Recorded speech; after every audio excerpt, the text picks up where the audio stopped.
नमस्कार, राजस्थान भांस के प्रारंभ में आपका स्वागत। मैं हूं आपके साथ हेमंत कुमार और राजस्थान में एक बार फिर से समान नागरिक संहिता यानी यूसीसी को लेकर के बहस तेज हो गई है। भारतीय जनता पार्टी के प्रदेशाध्यक्ष मदन राठौड़ ने राज्य सरकार से प्रदेश में यूसीसी लागू करने की मांग उठाई। मदन राठौड़ ने अपने बयान में सुप्रीम कोर्ट के पुराने रुख का हवाला देते हुए कहा कि अदालत भी समय समय पर समान नागरिक संहिता की जरूरत पर टिप्पणी कर चुकी है। उन्होंने चर्चित शाहबानो केस का भी उल्लेख किया और कहा कि कांग्रेस पर आरोप लगाए कि उस वक्त कानून बनाकर कांग्रेस सरकार ने मुस्लिम महिलाओं के अधिकारों को सीमित कर दिया था। बीजेपी प्रदेशाध्यक्ष ने कहा कि देश में सभी नागरिकों के लिए एक समान कानून होना चाहिए। कांग्रेस ने मदन राठौड़ के इस बयान पर पलटवार किया, इसे सामाजिक समरसता को खराब करने की कोशिश बताया। आज इसी पर करेंगे प्रदेश की सबसे बड़ी चर्चा कि यूसीसी पर बयान आखिर कौन परेशान। पहले रिपोर्ट देखिए। राजस्थान में समान नागरिक संहिता को लेकर बहस तेज। बीजेपी प्रदेशाध्यक्ष ने की यूसीसी लागू करने की मांग। यूनिफॉर्म सिविल कोड लाने की जरूरत है, समान नागरिक संहिता लाने की जरूरत है। मदन राठौड़ बोले, एक देश एक कानून होना चाहिए। कानून सबके लिए एक होना चाहिए। एक देश एक कानून, ये चलना ही चाहिए। उस हिसाब से जो व्यवस्था हो तो सबको न्याय मिलता है।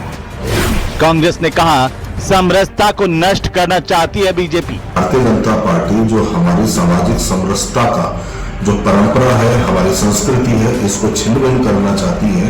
केवल इसीलिए यूसीसी की बात बार बार की जाती है। यूसीसी पर बयान कौन परेशान? तो आखिरकार यूसीसी को लेकर के भारतीय जनता पार्टी के प्रदेशाध्यक्ष मदन राठौड़ के बयान पर सियासत गर्मा गई। राजस्थान में एक बार फिर से यूसीसी चर्चाओं में है और आज इसी पर हम बात करेंगे, चर्चा करेंगे। हमारे साथ खास मेहमान जुड़ चुके हैं। सबसे पहले मैं आपका परिचय हमारे मेहमानों से करवा दूं। हमारे साथ हैं कांग्रेस पार्टी के प्रवक्ता पौरुष भारद्वाज और साथ ही साथ हमारे साथ हैं डॉक्टर मिथिलेश जैमिनी, वरिष्ठ पत्रकार के तौर पर। आप दोनों का स्वागत है। कुछ और मेहमान भी जुड़ेंगे, उनको भी ले लेंगे, लेकिन जैमिनी साहब, शुरुआत आज आपसे ही कि मदन राठौड़ जब ये कहते हैं कि यूसीसी की उन्होंने मांग की है, कहेंगे यूसीसी लागू होनी चाहिए, तो जैमिनी साहब इसके मायने क्या, आप कैसे देख रहे हैं? पॉलिटिकल मायने हैं, राजनीतिक मायने हैं, या जरूरी है राजस्थान के लिए प्रदेश में यूसीसी लागू होना, एक देश एक कानून? जैमिनी साहब, आवाज नहीं जा रही जैमिनी साहब के पास, आवाज नहीं आ रही है। जैमिनी साहब की आवाज ठीक कीजिए। पौरुष भारद्वाज, चलिए आप भी की टिप्पणी ले लेता हूं कि आखिरकार आपको क्यों लगता है कि मदन राठौड़ जब भी कहते हैं कि यूसीसी लागू होना चाहिए, तो आपको लगता है कि सामाजिक समरसता खराब करने की कोशिश है? क्यों नहीं एक देश एक कानून लागू हो जाए? क्या परेशानी इससे आपको? जी देखिए, मैं आपसे कहना चाहूंगा कि हमारा भारत जो है वो विविधताओं भरा देश है। उसमें हर राज्य नहीं बल्कि हर जिले में जो है वो रीति रिवाज भी बदल जाते हैं, कल्चर भी बदल जाता है और सब कुछ बदल जाता है। और यही आप राज्य की बात छोड़ दीजिए, बल्कि मैं तो आपसे कह रहा हूं कि मैं जयपुर जिले का रहने वाला हूं। जयपुर जिले में देख लीजिए कि आप जैसे ही दिल्ली की साइड से, हरियाणा की साइड से एंटर होते हैं तो कोटपुतली से आगे चल के शाहपुरा में अलग बोली भाषा होती है। सीकर से आप एंटर होते हैं तो चौमुंग में अलग बोली भाषा होती है। आप भरतपुर से दौसा में एंटर होते हैं तो वहां पे अलग बोली भाषा होती है। इस प्रकार जब एक जिले में, एक राज्य में जब विभिन्न प्रकार के कल्चर है, विभिन्न प्रकार की बोली भाषा है, तो ऐसे में हमारे नीति निर्माताओं ने जब देश का एकीकरण किया था तो उनके भी दिमाग में ये बात रही होगी और उन्होंने इस प्रकार से जो कानून बनाए उसके अंदर देखिए कि जो क्रिमिनल होते हैं वो सब एक जैसे पूरे देश में निश्चित तौर पे एक जैसे लागू है। परंतु जब बात विवाह, तलाक और उत्तराधिकार की आई तो उन्होंने जो है प्रत्येक जाति धर्म के जो उनके ट्रेडिशंस हैं उनको जारी रखने की छूट देते हुए जो है उसको आगे लागू किया। मैं आपसे इस बात को कहना चाहूंगा कि भारतीय जनता पार्टी, देखिए जो भारतीय जनता पार्टी के लिए, हमारे लिए तो कानून का मतलब न्याय होता है, लेकिन भारतीय जनता पार्टी के लिए जो है वो इसका मतलब जो है सियासी प्रयोग होता है। राजस्थान की भाजपा सरकार जिस यूसीसी की बात कर रही है, दरअसल वो समान नागरिकता संहिता नहीं बल्कि सिलेक्टिव कानून है। मैं कैसे इस बात को कह रहा हूं, मैं आपको उदाहरण के साथ देना चाहूंगा कि आप देखिए, इन्होंने उत्तराखंड में इस कानून को लागू किया तो उत्तराखंड में जब लागू किया तो यूसीसी का मतलब होता है यूनिफॉर्म सिविल कोड, यानी कि सबके लिए एक जैसा कानून। तो आपने जब उत्तराखंड में इसको लागू किया तो आपने वहां पे 5 जनजाति को क्यों छोड़ दिया? नंबर 1 बात। आपने गोवा में इस कानून को लागू किया तो वहां पर आपने पुरुषों को किन्हीं विशेष परिस्थितियों में 2 शादी करने की परमिशन दे दी, तो आपने फिर वहां पर ये परमिशन क्यों दे दी? अब मैं राजस्थान की बात करना चाहूंगा कि आप जब राजस्थान में कानून लेकर के आते हैं तो क्या उत्तराखंड की तर्ज पर आप राजस्थान की जो जातियां हैं, हमारे जनजाति मीणा, भील, गरासिया और सहरिया जैसी जातियां हैं, तो क्या आप इनको कानून से बाहर रखेंगे? नंबर 1 बात, अगर आप कानून से बाहर रखेंगे तो ये फिर यूसीसी कैसे हुआ? और अगर आप इनको कानून में रखते हैं तो क्या आप हमारे राजस्थान की जो आदिवासी परंपराएं, क्या आप इनको खत्म करने का विचार रखते हैं? दूसरी बात, पहली बात ये, और दूसरी बात मैं आपसे एक बात और कहना चाहूंगा कि देखिए हमारे कानून में जब हम लोग इनकम टैक्स फाइल करते हैं तो हमारा जो है कि HUF कहलाती है, HUF जो इकाई होती है कि जो हिंदू यूनाइटेड फैमिली, उसको हम लोग जो है एक अलग से जो टैक्स की छूट देते हैं, जो संयुक्त हिंदू परिवार होता है उसको हम एक अलग इकाई मान के उसका एक अलग पैन कार्ड बनता है, उसको हम अलग से छूट देते हैं। तो क्या आप हिंदू समुदाय को यूसीसी में मुस्लिम समुदाय को तो लाइए, आपका टारगेट तो ये सब जानते हैं कि भाई आप मुस्लिम समाज को टारगेट करके वोट हासिल करने के लिए सब कुछ कह रहे हो, पर आप क्या इस यूसीसी कानून बना के जो हिंदू अनयूनाइटेड फैमिली, जो संयुक्त हिंदू परिवार है, उसको जो टैक्स में एक बड़ी छूट मिलती है, क्या आप उसको टैक्स की छूट को खत्म करने का प्रावधान आप जो कह रहे हैं, आपने 2 बातें कही है कि यहाँ पर भाषा बदल जाती है, तो क्या कानून भी बदल जाना चाहिए? आपकी गली में कानून दूसरा हो और दूसरी गली में कानून दूसरा हो। या आपने दूसरी बात कही, संविधान निर्माताओं ने रखा, बाबा साहब अंबेडकर इस बात के पक्ष में थे कि धर्म के आधार पर कानून में कोई भेदभाव नहीं होना चाहिए, एक देश एक कानून होना चाहिए। मैं आपकी जानकारी के लिए बताऊं, नहीं हेमंत जी, संविधान निर्माता चाहते थे यूसीसी होनी चाहिए। कुछ लोग थे जिनको अपनी राजनीतिक रोटियां सेकनी थी, उनके लिए जरूरत था। आपने मुझसे सवाल पूछा, निश्चित तौर पर मैं जवाब देना चाहूंगा। मैं इस बात को कह रहा हूं कि देखिए पूरे देश में जो कानून है, वो जो क्रिमिनल लॉ होता है, जो पहले हमारे यहाँ पे सीआरपीसी और आईपीसी होती थी और अब जो बीएनएस हो गई है, वो बिल्कुल निश्चित तौर पर जो है वो एक जैसा पूरे देश में कानून है। मैंने आपसे बात करी कि विवाह, तलाक और उत्तराधिकार, जो 3 चीजें हैं, ये निश्चित तौर पर हमारे संविधान ने छूट दी हुई है। और दूसरी बात, मैं इसमें धर्म की बात क्यों कर रहे हैं कि सभी धर्मों को एक जैसा होना चाहिए? सामाजिक समरसता खराब करे, सामाजिक समरसता कैसे खराब होगी ये तो बता दीजिए, या आपकी समरसता खराब हो रही है आपकी पार्टी की? हाँ बिल्कुल, मैं आ रहा हूं आपके पास। एक मिनट, मेरे 2-3 और मेहमान जुड़ चुके हैं, पहले उनकी भी टिप्पणी ले लूं। मनीष पारिक हमारे साथ जुड़ चुके हैं, भारतीय जनता पार्टी के प्रवक्ता, और साथ ही साथ हमारे साथ मिथिलेश जैमिनी साहब भी जुड़ चुके हैं वरिष्ठ पत्रकार के तौर पर, और वरिष्ठ अधिवक्ता मितुल जैन साहब भी हमारे साथ जुड़ चुके हैं। आप सबका स्वागत है, सबका अभिनंदन है। पारिक साहब, क्यों आखिरकार जब हम ये समझें कि भारतीय जनता पार्टी के प्रदेशाध्यक्ष मदन राठौड़ को इस वक्त अचानक से याद आ गया कि यूसीसी लागू होना चाहिए, क्या मायने इसके? ये निश्चित तौर पर एक मैच्योर पॉलिटिशियन है वो।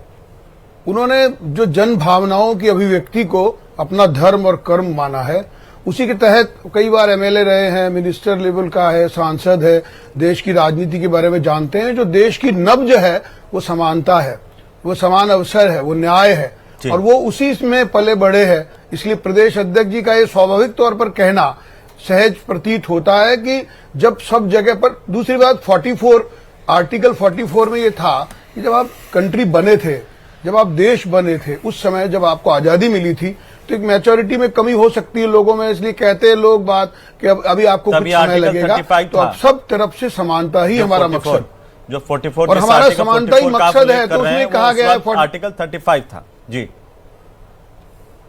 मैंने जी वही। हाँ। तो मैंने ये निवेदन किया जो 44 में अभी जो है वो लिखा है कि कोशिश करेगी कंट्री, कोशिश करेगी सरकार कि सब जगह समान हो, सब लोगों के लिए बात बराबर हो।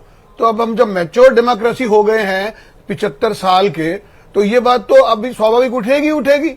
और सबसे पहले मैं तो बधाई देता हूं मदन जी राठौड़ को कि उन्होंने ये बात पहले उठाई राजस्थान में कि सरकार यूसीसी लाए और उसको प्रोजेक्ट करे, उसको केंद्र की संसद में लेकर जाए। उसकी राजस्थान का पूरा समर्थन उनके पीछे खड़ा है, इस बात का उन्होंने उल्लेख किया।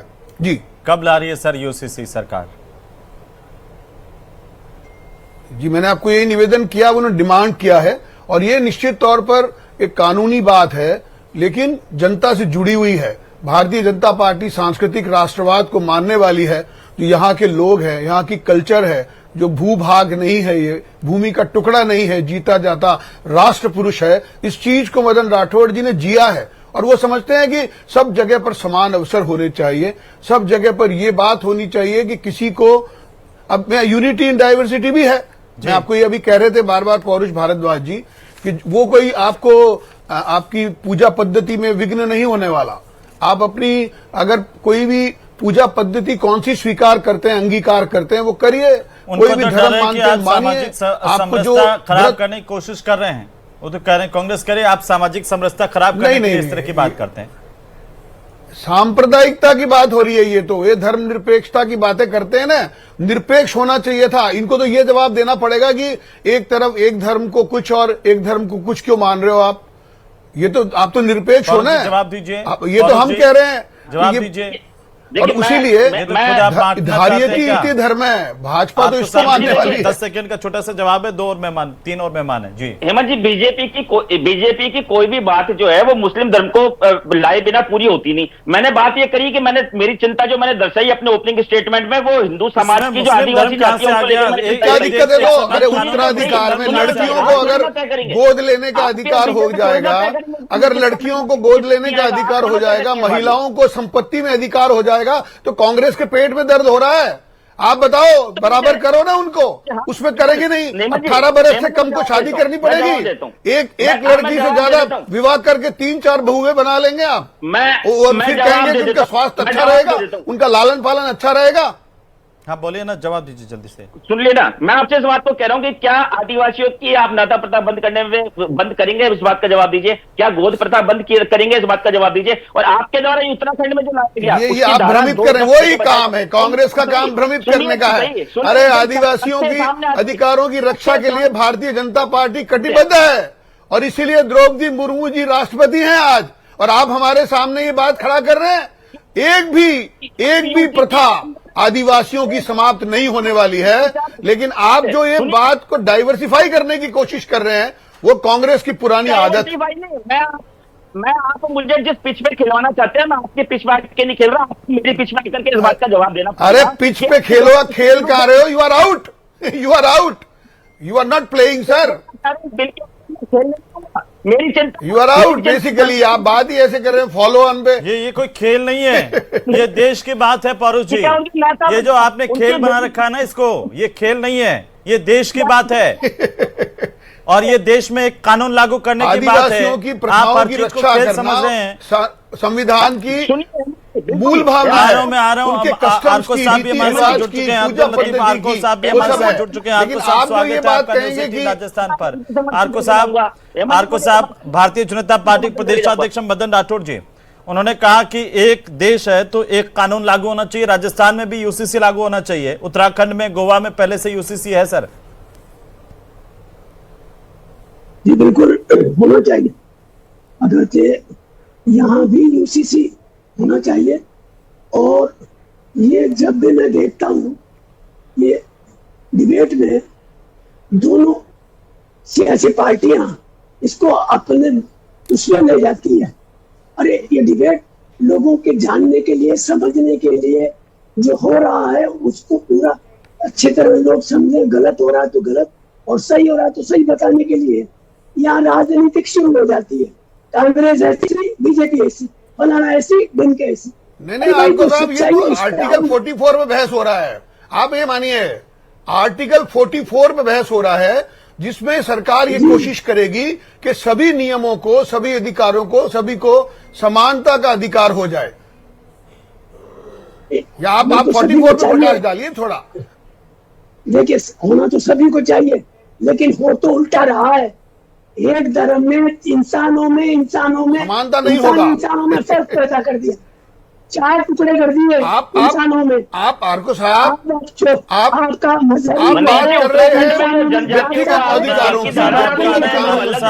आरको साहब, आपका इंटरनेट कनेक्शन थोड़ा चेक कीजिए, वो अटक रहा है बीच बीच में, आपकी आवाज प्रॉपर नहीं मिल पा रही है। जैमिनी साहब, एक मैं टिप्पणी ले लूं, तब तक थोड़ा ठीक कीजिए ताकि हम सब आपको ठीक से सुन सकें। जैमिनी साहब, क्या मायने हैं इस बात के, जब मदन राठौड़ कहते हैं कि राजस्थान में यूसीसी लागू होना चाहिए, और कांग्रेस कह रही है कि ये तो सामाजिक समरसता को बिगाड़ने की कोशिश है। देखिए हेमंत जी, मदन राठौड़ जी बड़े नेता हैं, संसद में भी हैं, तो उन्हें चाहिए कि सबसे पहले 1937 जो शरीयत एक्ट जो अंग्रेज देके गए, उसकी धारा 2, उसके तहत ये सारे मोहम्मडन्स को अधिकार मिले हुए हैं, तो वो केंद्र में ही खत्म क्यों नहीं करा देते। अब ये बात कहेंगे नीति निर्देशक तत्व की है, तो नीति निर्देशक में स्टेट में अगर ये एक्ट बन के जाएगा, वो जाएगा सेंट्रल में, सेंटर में प्रेसिडेंट साइन करेगा, उसके बाद आएगा। फिर किसी भी दिन विवाद हो गया, कोई मुसलमान भाई चला गया कोर्ट में, तो सेंट्रल और स्टेट का जो लीगल इश्यू होगा उसमें सेंट्रल का एक्ट इफेक्ट होगा। तो मेरे समझ में ये नहीं आता कि कभी ये उत्तराखंड में जाके बात करते हैं, कभी गुजरात में जाके बात करते हैं, कभी राजस्थान में बात करते हैं। अरे भैया 1937 की धारा 2 को, उस एक्ट को रिपील क्यों नहीं कर देती बीजेपी, जो पूरे देश में एक साथ खत्म हो जाएगी केवल पॉलिटिकल माइलेज लेने के लिए। सबसे बड़ा एंगल है कि आप केंद्र में इसको यूसीसी क्यों नहीं लागू करते, एक साथ खत्म कर दीजिए। जो अंग्रेज डिवाइड करने के लिए डाल के गए 1937 में, जो 2 है उसके धारा 2 है, उसके तहत शादी और तलाक और विवाह, ये जो इनका तलाक और निकाह का मामला है, उसको एक बार में क्यों नहीं खत्म करते। लेकिन बीजेपी को भी इंटरेस्ट आता है कि जब देश में कोई पॉलिटिकल बड़ा गेम हो, 5 राज्यों में चुनाव हो तो इस राग को छेड़ दो, राजस्थान में पंचायती चुनाव है तो इस राग को छेड़ दो। अरे भैया सेंटर में क्यों नहीं एक्ट लाते, आप क्यों नहीं खत्म करते इसको। अगर आप वास्तव में करना चाहते हैं तो कभी उत्तराखंड में जाके, कभी गुजरात में, कभी गोवा में, आपको केवल पॉलिटिकल माइलेज लेना है। जब आपकी केंद्र में सरकार है, डबल इंजन की सरकार है। जी पारिक साहब जवाब दे रहे हैं। नहीं, मैं आपको निवेदन करूं, इसमें मेरा थोड़ा विमत है। जो जनता से जुड़े हुए सब्जेक्ट हैं, आप समझिए कि जो संघीय अधिकार हैं, उन संघीय अधिकारों की बात सही है, लेकिन मैंने जिस तरह सबसे बेटर एस्पेक्ट है कि नीचे से अगर चीज आती है और ऊपर यूनिफाइड होती है, वो कोडिफाइड होती है, तो वही जनता का कानून होता है। अगर आप ऊपर से कोई बात को थोपेंगे, कोई बात को रखेंगे, तो निश्चित तौर पर नीचे वालों को लग सकता है कि हमारी इस पर सहमति नहीं है। तो ये बहुत अच्छा आदर्श बात है कि राजस्थान इस बारे में जनमत इकट्ठा करे, राजस्थान के विधायक इसको विधानसभा में पास करे और उसके बाद वो सेंटर में जाए, जैसा कि उत्तराखंड और गोवा में हुआ। मैं आपको ये भी कहना चाहता हूं कि गोवा अल्पसंख्यक बाहुल्य इलाका है, वहां पर जो एंग्लो इंडियन एस्पेक्ट पे, ईसाइयों के एस्पेक्ट पे, पारसियों के एस्पेक्ट पे काम है, वहां के लोग हैं, उसको भी उन्होंने यूनिफाइड सिविल कोड बनाया है। इसलिए ये बहुत अच्छा एटमॉस्फेयर है, ये बहुत अच्छा माहौल है कि राजस्थान में इस विषय की शुरुआत हो, इस विषय की चर्चा हो। वही माननीय मदन राठौड़ जी ने किया है और मैं आपको जैसे कह रहा हूं, he is a mature politician. इनको जो इस समय की मांग है, जो जनता की आवाज है, उसके तहत उन्होंने आरको साहब अब शायद आपकी आवाज ठीक आने लग जाए हैं। कैसे देख रहे हैं आप इस बात को कि एक पूरा देश है तो उसमें एक कानून होना चाहिए, क्या आपत्ति है? देखिए, पूरा देश सर एक कानून होना चाहिए जी। तो कानून के तो संविधान में जो हमारे लिए रखे हैं उसका पालन होना चाहिए। जो संविधान में हमें इजाजत दे रखी है, आप उसको तोड़ मरोड़ करके कोई नई बात लाएंगे वो कैसे एक्सेप्ट होगा। यहाँ इस्लाम धर्म क्या कहता है, हिंदू धर्म क्या कहता है, वो तो नहीं होगा। ईसाई धर्म क्या कहता है। हर आदमी को इजाजत है इस बात की कि वो संविधान के मुताबिक अपने धर्म की पालना करे। तो बताइए, आप ऐसा कोई नई बात लाएंगे कि सबको एक सारे धर्मों की महिलाओं को अधिकार मिलने चाहिए कि नहीं मिलने चाहिए? आरको साहब ये बताइए, अगर बिना भेदभाव के, धर्म का भेदभाव बिना करे, सब महिलाओं को एक समान अधिकार होना चाहिए, नहीं होना चाहिए? अरे तो आप सब महिलाओं की बात तो कर रहे हैं। हमारे यहाँ तलाक दी जाती है, एक्सेप्ट होती है, आपके यहाँ तलाक होती ही नहीं है। बोलने मरने तक चाहे वो कितना भी जुर्म करे उसको सहन करना पड़ेगा। कैसे एक कानून लिया हो गया इस्लाम धर्म में? आपका तो 3 तलाक खत्म हो गया ना सर। ये मैं करूं कि महिलाओं को लगता है 3 तलाक तो खत्म हो गया ना सर। अत्याचार हो रहा है, तो सरकार जब पहले आप कहते थे उसको ठीक करे वो, और 3 तलाक के विषय पर अगर एक बात बताइए, कोई हिंदू धर्म में भी अगर कुरीति थी उसको समय के साथ हटाया गया ना। राठौड़ जी जो इस दर्द को समझते हैं कि मुस्लिम महिलाओं का भी दर्द है, अगर तलाक कह के उसकी जिंदगी का वो समाप्त किया जा सकता है, तो बीजेपी के नेता ही हैं उनके पक्ष में खड़े हैं मुस्लिम बहनों। हर महीने एक तलाक देनी पड़ेगी। आपकी आवाज नहीं आ रही आपके साहब ठीक से। हर महीने एक तलाक लगती है, खत्म। और यही वक्त की आवाज है। आपको बताऊं, एक बार वरिष्ठ अधिवक्ता हैं हमारे साथ में मिथुन जैन साहब, क्या हो जाएगा? कांग्रेस कह रही है कि सामाजिक समरसता खराब हो जाएगी, क्या हो जाएगा अगर एक देश एक कानून लागू हो जाए, यूसीसी लागू हो जाए, क्या तकलीफ हो जाएगी, क्या बदल जाएगा? जी हेमंत जी, इसमें देखिए जो मेन इश्यू रहा है यूनिफॉर्म सिविल कोड लागू नहीं होने का इस देश में, वो यही रहा है कि एकजुटता। क्योंकि जब कॉन्स्टिट्यूएंट असेंबली में जब इस मैटर को डिस्कस किया जा रहा था संवैधानिक सभा में, तब भी इशू यही था कि जो बाकी जो रिलीजियस लीडर्स थे और जो नुमाइंदे थे, वो इस चीज पर अग्री नहीं कर पा रहे थे कि क्या किस तरीके का यूनिफॉर्म सिविल कोड लागू होना चाहिए। आज भी जो इशू है वो यही है कि कुछ जो है, एक तो यूनिफॉर्म सिविल कोड के मायने क्या है ये कहीं पर डिफाइंड नहीं है। तो वो यूनिफॉर्म होगा तो किस तरीके से यूनिफॉर्म होगा, क्या उसमें सभी धर्मों की जो अच्छे एस्पेक्ट्स है उसको शामिल किया जाएगा, या वो पर्टिकुलर एक धर्म से इंस्पायर्ड होकर बनाया जाएगा। तो ये कुछ मुद्दे हैं जिसका जवाब अभी तक नहीं मिला है। दूसरा जो इसमें लीगल एक इशू है वो है आर्टिकल 25 का। आर्टिकल 25 से 28 जो है वो हर हिंदुस्तानी नागरिक को आजादी देती है रिलीजियस फ्रीडम की। तो वो और आर्टिकल 25 और आर्टिकल 24 को हम कैसे हार्मोनाइज कर सकें, ये एक इशू जो है वो सरकार के समक्ष रहेगा। उसके बाद ही ये अच्छी तरीके से इंप्लीमेंट किया जा सकता है। जी, लेकिन इसमें अगर कोई कहे कि सामाजिक समरसता खराब हो जाए, वो कैसे खराब होती है? कोई कानूनी तौर पर ऐसा कोई अड़चन आती है इसको लागू करने से? पहले कहते थे 3 तलाक अगर ये हट गया तो ये ऐसे हो जाएगा वैसे हो जाएगा। आज वही मुस्लिम महिलाएं उपयोग कर रही है ना इस आजादी का, कर रही है ना इस कानून का भी। देखिए हेमंत जी, जहां तक सामाजिक समरसता की बात है तो मैं ये कहूंगा कि ये फियर पर बेस्ड है, ना कि एक्चुअल में कोई जिससे कहें कि ऑब्जेक्टिव क्राइटेरिया है कि इससे सामाजिक समरसता खराब हो जाएगी। देखिए अब जैसे अगर मैं एग्जांपल दूं तो चाइल्ड मैरिज प्रोहिबिशन एक्ट है। Child marriage prohibition act prohibit करता है कि 21 साल 18 साल कम से कम एज होनी चाहिए महिला की और 21 वर्ष उम्र होनी चाहिए पुरुष की। लेकिन कुछ धर्म है जहां पर अडल्ट्री, जहां पर जैसे आप प्यूबर्टी या एक 13, 14, 15 साल की उम्र को आप अचीव करते हैं उसके बाद आप शादी कर सकते हैं।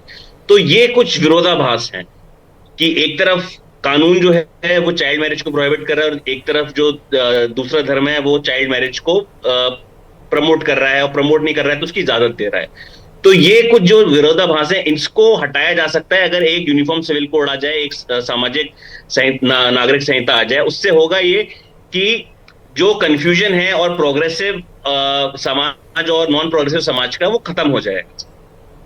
जी जैमिनी साहब, अगर इस आधार पर देखें तो आप कह रहे हैं कि ये पॉलिटिकल माइलेज के लिए, तो कांग्रेस भी तो इसका विरोध पॉलिटिकल माइलेज के लिए ही कर रही है एक तरह से देखा जाए तो। क्यों शाहबानो केस के अंदर फैसला पलटा गया, वो सवाल आज भी उठता है। देखिए निश्चित रूप से कांग्रेस ने शाहबानो वाले मामले में अपना जो प्रेम दिखाया उसका ही तो खामियाजा भुगत रहे हैं। उसी कारण तो आज कांग्रेस की ये स्थिति बनी है। तो किसी भी पॉलिटिकल पार्टी को कोई भी डिसीजन लेने से पहले पब्लिक की जो वॉइस है, पब्लिक का जो नैरेटिव है, उसकी बहुत डीपली स्टडी करनी चाहिए। अब मदन राठौड़ जी आज बोल रहे हैं, अचानक बोल रहे हैं, तो मदन राठौड़ जी तो ये बात राज्यसभा में बोल सकते थे, उनके तो मोदी जी से अच्छे रिलेशन है, वो सेंट्रल में खत्म करा देना पूरे देश में। क्या प्रॉब्लम है? हर स्टेट से जाएगा, फिर प्रेसिडेंट साइन करेगा, एक दिन में कहानी खत्म हो जाएगी। आपके पास बहुमत है, तो आप कहीं न कहीं दोनों पॉलिटिकल पार्टियां पॉलिटिकल माइलेज लेने के चक्कर में पब्लिक में कहीं न कहीं एक नया नैरेटिव सेट करते हैं अपने अपने एजेंडे के हिसाब से। तो ये जो डेमोक्रेसी के लिए ठीक नहीं है। आप करिए, आपको पता है जो काम अंग्रेज करके गए उसको खत्म करिए ना, आपको दे दिया ना, 12 साल हो गए, 13 साल हो गए, अब तो बीजेपी का राज 13 साल शुरू हो जाएगा महीना। तो आप करिए ना इस काम को। आप स्टेट से उठवाते हैं, फिर वहां मुद्दा बनाते हैं, फिर डिस्कस कराते हैं। आपको पता है ये गलत है, तो गलत है तो एक दिन में खत्म करिए। तो अगर आपको इसलिए तो केंद्र में वोट दिया जनता ने।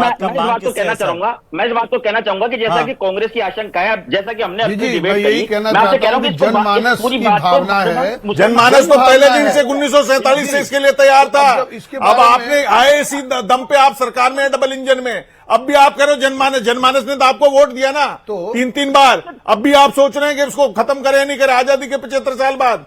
आप नीचे से आवाज उठा रहे हैं, जनता जानती है इस मुद्दे को अच्छी तरह। जी मैं ये निवेदन करना चाहता हूं कि इस बारे में यही भावना माननीय मदन राठौड़ जी की है कि जब मदन राठौड़ जी कह रहे हैं कि शरिया कानून ठीक नहीं है, उन्होंने ये भी कहा है। मैं एक रिएक्शन ले लेता हूं। आरको साहब, मदन राठौड़ जी ने कहा कि शरिया कानून ठीक नहीं है देश में। देखिए शरिया कानून है कहाँ, कौन मान रहा है शरिया कानून को? शरिया कानून तो इस्लामिक स्टेट, पूरे कानून इस्लाम का होगा जब शरिया कानून लागू होता है।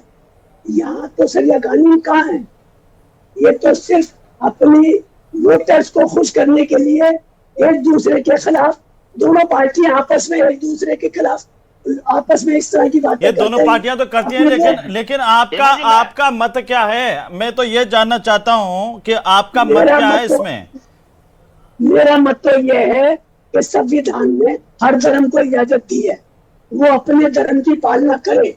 ये यूसीसी सारा एक कैसे हो सकता है कि सबको एक ही धर्म में लिया हो गया? आप कैसे आ सकते हैं? किसी भी धर्म की कुरीतियां, कोई बुराइयां हैं, वो खत्म नहीं होनी चाहिए समय के साथ? नहीं, आप मानते हैं ना भाई, वो धर्म वाले थोड़ी मानते हैं। कौन मानते हैं? उनको तो वो सही मानते हैं। अरे जिस धर्म में जो चल रहा है वो तो उसको सही मानते हैं। कौन मानते हैं? धर्म के अंदर सती प्रथा थी, हिंदू धर्म ने उसको खत्म किया ना। अरे खत्म कर दिया, वो तो कानून के राठौड़ी में कर दिया। तो कानून बना के किया ना, तो फिर आप क्यों नहीं साथ में खड़े हो सकते हैं कि मुस्लिम महिलाओं के लिए भी कानून बने, बराबर की आजादी हो, उनको संपत्ति में बराबर का अधिकार हो? इसको आप पॉलिटिकलाइज करने का मौका ही क्यों दे रहे हैं? आपको पता नहीं है, महिलाओं को तो पूरा अधिकार है। कहाँ अधिकार है? धर्म की पालना करते हैं। अरे पूरा अधिकार है साहब, क्या बात करते हैं? महिलाओं को पूरा हिस्सा मिलता है, उनका जो राइट है। सनातन के इसीलिए तो कह रहे हैं, चर्चा कौन करेगा? उनको अगर प्रभाव पड़ेंगे उनको हिस्सा जायदाद में मिलना चाहिए। आपके पेट में क्यों दर्द है जब आपको साथ कह रहे हैं कि हाँ भाई बदलते वक्त के साथ सब होना चाहिए? ये देश को शरिया से थोड़ी चलेगा, संविधान से चलेगा ना। हम अपने धर्म के कानून पे ही चलेंगे, हमें कोई बदल नहीं सकती दुनिया की ताकत। ठीक है, साहब मदन राठौड़ जी यही कह रहे हैं कि महिलाओं को भी वही अधिकार होने चाहिए जो पुरुषों को है, बहनों को भी वही अधिकार होने चाहिए उत्तराधिकार में।